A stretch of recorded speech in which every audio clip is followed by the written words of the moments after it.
If you're intermittent fasting and you want to learn how to exercise, then you've come to the right video because here's what you can expect to learn. First, we'll discuss what is the effect of the eating window on muscle gain as well as on cardio. Then we'll answer that question very directly. How should you train if you're intermittent fasting? And lastly, we'll discuss the deeper reason of why are you intermittent fasting to begin with. And there are four possible reasons that we'll discuss in this video. Before we jump in, who am I? My name is Igor. I'm the author of the Amazon best-selling book, The No BS Guide to Intermittent Fasting for Women. If you'd like to purchase it on Amazon, check out the link in the description below.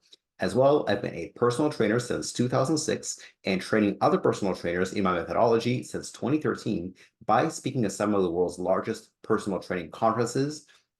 As well, I've done over 400 wellness presentations to some of Canada's largest corporations, such as RBC, IBM, Investors Group, Sun Life, and others. If you want to learn when I publish more videos about intermittent fasting and similar topics, click like and subscribe to my YouTube channel. So let's jump in.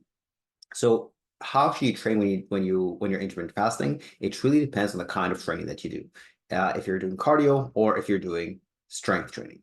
So let's talk about strength training first. Does restricting the eating window have any positive or negative effect on muscle gain? Well, let's look at what the research has to say. Here's one study titled Effects of 8 Weeks of Time-Restricted Feeding, that was intermittent fasting, on basal metabolism, maximal strength, body composition, inflammation, and cardiovascular risk factors in resistant trained males.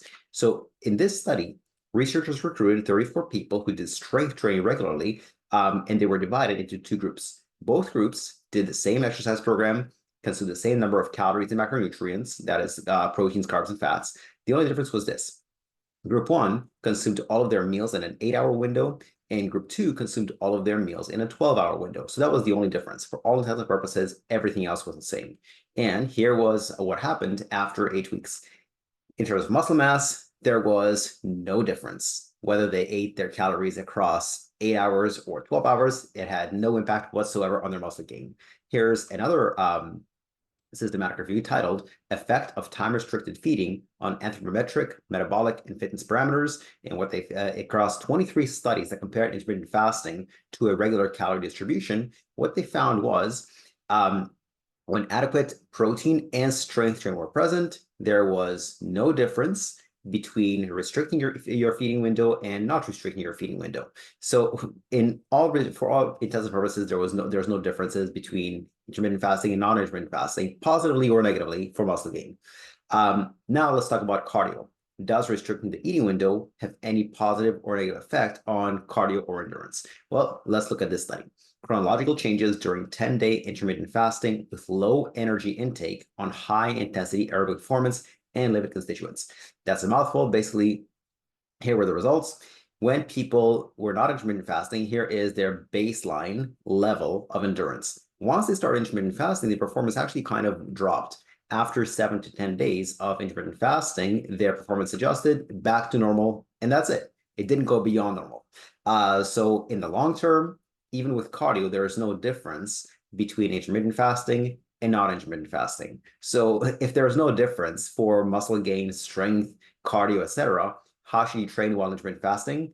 The same way you should train when you're not intermittent fasting, because the feeding window has basically no difference on any impact of health. It's such a minor variable that people are majoring in the minor. What really matters is calories. Well, the other things that matter are macronutrients. And whether you get that in an 8-hour span or a longer span makes no difference whatsoever. So why are you intermittent fasting to begin with? Well, the most common reasons people give for intermittent fasting is, well, first of all, they don't like eating breakfast to begin with. They're not hungry in the morning. And then they realize, oh, there's a methodology called intermittent fasting, and it's scientific. So now, before it was a sin to skip breakfast. Now it's virtuous. Now it's scientific. So now you use intermittent fasting as a way to justify skipping breakfast. Another reason most people do intermittent fasting is because there's some guru out there, usually Jason Fung, who tells you intermittent fasting is the best thing ever. You like that guru, they have legitimate credentials, you don't verify any of their claims, but they're a guru, so you go with it. Another reason people like intermittent fasting is because they want to tell other people on social media their friends and strangers that they're intermittent fasting. It makes them, it's almost a virtue signal. And lastly, you are now in a cult called intermittent fasting. And I have an entire video about the 3 most common fitness and health cults. And I'm debunking that. One of them is intermittent fasting, but there are 2 other big cults out there. If you want, check out that video on your screen right now or in the description below. And if you want to dive way deeper into the benefits and drawbacks of intermittent fasting, I have an entire playlist with that, with videos about fat loss, muscle gain, and more. If you want, click on that link on your screen right now or in the description below.